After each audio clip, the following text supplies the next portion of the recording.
Maybe this story is for you. Have you ever felt like you are rowing a boat with no bottom, struggling against an endless tide of worries? The world around you is silent, yet inside there is a constant storm. You are adrift in an infinite sea, searching for a shore that disappears. Meet Daniel. His hands are calloused, his spirit is drained. He spends every waking moment scooping water out of his boat, trying to stay above the surface. Every scoop is a battle against the inevitable.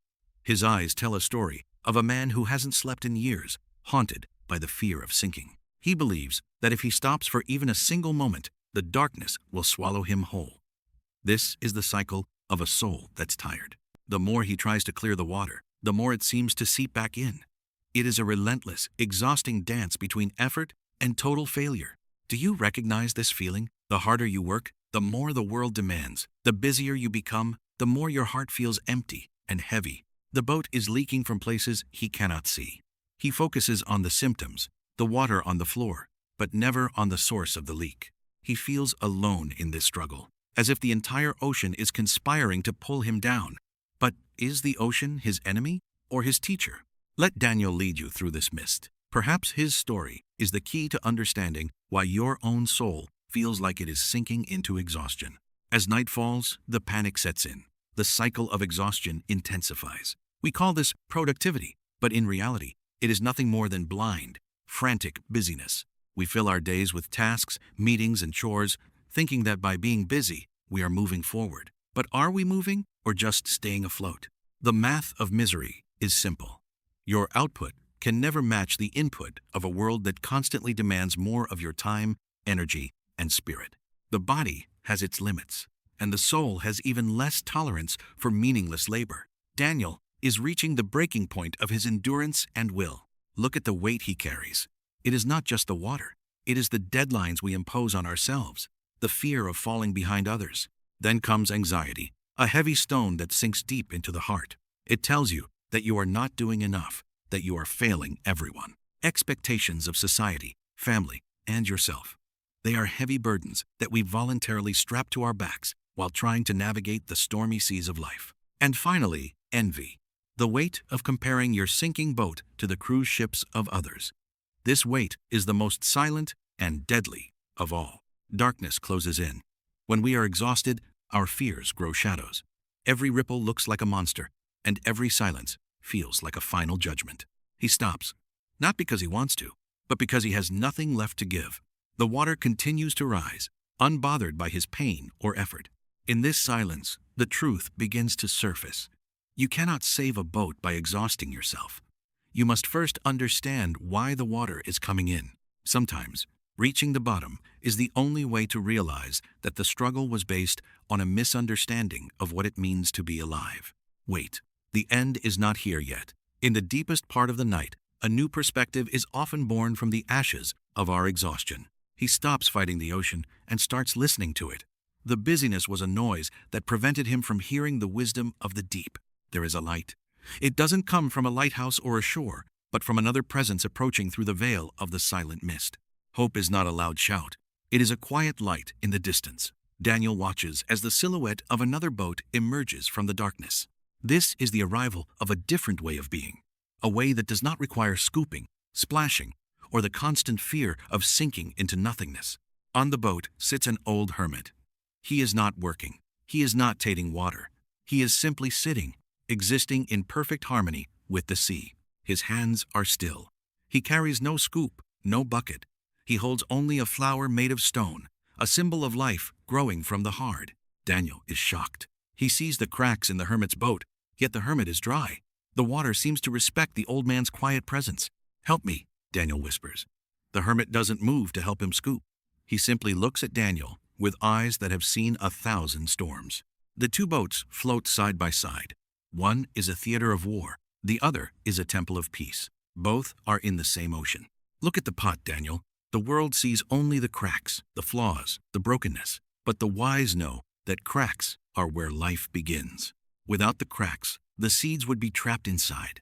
Without the brokenness, the beauty of the bloom would never find its way to the sun's light. Do not fear the cracks, my son. People fear breaking, but the wise understand that the break is the invitation for the light to enter. He starts to see his failures not as disasters, but as openings. Every exhaustion is a sign that the old way of living is no longer working. You are busy because you are afraid, the hermit says. You scoop water because you think the ocean is something you must stay away from. The weight in Daniel's chest begins to lift. The hermit's words are like a cool breeze on a fevered brow, calming the fire of his anxiety. The environment responds to the shift in Daniel's heart. When the mind finds peace, the world around it begins to lose its terrifying dark edges. The ocean is not your enemy, Daniel. It is your home. You are trying to stay out of the very thing that supports your entire journey. This is the strength of surrender. Not the surrender of a loser, but the surrender of a river flowing into the vast and powerful sea. Everything is in motion, yet everything is still. This is the secret of the bottomless boat. It doesn't need to be empty to be safe. Watch the water enter. It is not an invasion. It is an exchange. The boat is not a barrier. It is a bridge between you and eternity. He realizes that his fear was the only thing making the water feel cold. His resistance was the only thing making the work feel heavy. Now you see, the hermit whispers, the busyness was your shield. But you don't need a shield when you are part of the whole universe. Daniel prepares to hear the final secret, the secret that will change his life and perhaps change yours too, as you listen to his story. The hermit joins Daniel. He does not pick up a scoop. He simply places a hand on Daniel's shoulder, grounding him in the present moment. Look down, Daniel. What do you see? The water you were so afraid of is now a mirror for the heavens and the stars above. The universe is inside your boat. The very thing you tried to cast out was the very thing that held the beauty of the cosmos. He lets go. The tool of his exhaustion is gone. He realizes he no longer needs it. The boat remains stable, balanced by an unseen hand. When you stop resisting, you start floating. The ocean does not want to drown you. It wants to carry you to your true, final destination. This is the secret of the bottomless boat. It is not about keeping the water out. It is about being one with the water itself.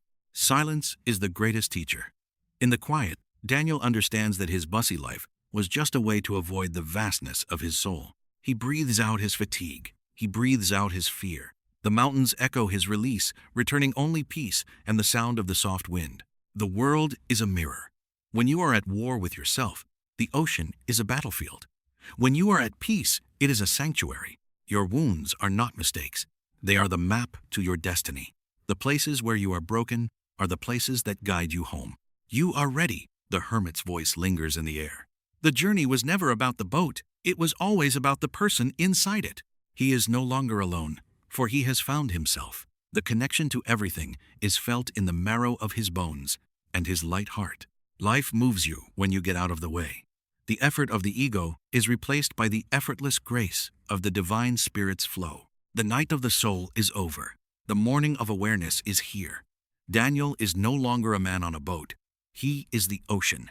The exhaustion has vanished. In its place is a deep reservoir of energy that does not require scooping or tating or any blind, frantic effort.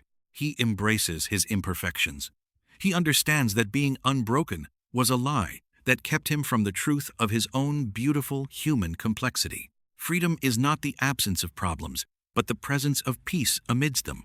The boat is still bottomless, but it will never, ever sink. The secret is revealed. The busyness is a poison. The stillness is the cure. When you stop, you finally arrive at where you always were. True power is found in the ability to be still. Daniel has found his throne in the middle of the infinite, wide, and deep ocean. The sun rises on a new man. The shadows of the past have been burned away by the light of a simple, profound, and life-changing truth. It is time to let go of the burdens. The stones that felt so heavy in the dark are revealed to be nothing but illusions. He throws away his deadlines. They are no longer his masters. They transform into living things, swimming away into the deep, free, and wild ocean. Anxiety is released. The energy that was trapped in fear is now free to play in the waves, adding beauty to the world around him. Expectations are gone. He no longer needs to be anything for anyone. He is free to be exactly who he is, right here, right now. Envy is transformed into a foundation for life. He realizes that everyone's boat is different, and that is what makes the ocean so incredibly beautiful. The burden is gone. The boat is light. The soul is free. Letting go is not about losing. It is about finding the space to live. Consider the gold bowl. It is perfect, yet it holds nothing but air. It is a symbol of a life that is busy but empty. But the cracked clay pot is full of life. Its flaws allow the roots to breathe and the water to nourish the seeds hidden within it. You don't need to be perfect to be valuable. Your value comes from what grows within you, not from how well you hide your many cracks. He enters a state of deep meditation. The world around him continues to move, but he is the still point at the center of the turning wheel. The map is clear now. The path is not a line, but a presence. He doesn't need to go anywhere, for he has already arrived home. Nature celebrates with him. The dolphins know that he is finally awake. He is no longer a stranger in this vast and beautiful world of ours. The hands that once scooped water in fear now rest in peace. They are ready to create, to love, and to hold the beauty of life. The destination is near, but the shore is no longer a rescue. It is simply a continuation of the peace he has found within his boat. His cracks are filled with gold. He is more beautiful because he was broken. He is stronger because he dared to let the water in. The song of the soul is a melody of silence and sound. It is the music of a life that has found its true, natural rhythm. He honors his journey. Every scoop of water, every moment of fear, and every tear was a step toward this moment of absolute, pure clarity. He is ready to return to the world, but he will never return to the busyness. He will carry the stillness of the ocean with him. The arrival is as quiet as a prayer. The boat has done its job. It has carried him through the mist to the shore of self-realization. He walks on solid ground, but his heart still floats. The lesson of the bottomless boat is now part of his very being and soul.